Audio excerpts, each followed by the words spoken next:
Regenwurm ist im Regenwald.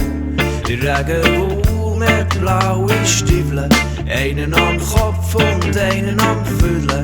Regen, Regen, Regen, Regen, Regen, Tröpfli am Regenwurm regnet sie nieder aufs Köpfli. Der Regenwurm hat ein Mänteli und alle seine Freunde passen rein. Der Regenwurm tut gern koseln, er kumpelt mit seinen Glunken.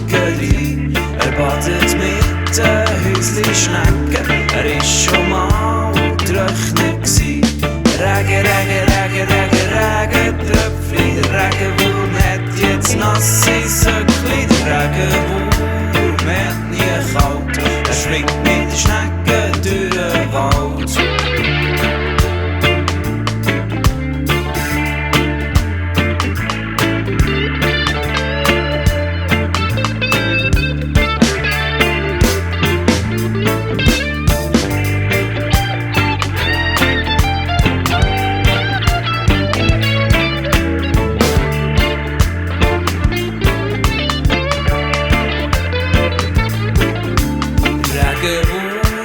Im Kompost, er hat dort drinnen ein Käferfest.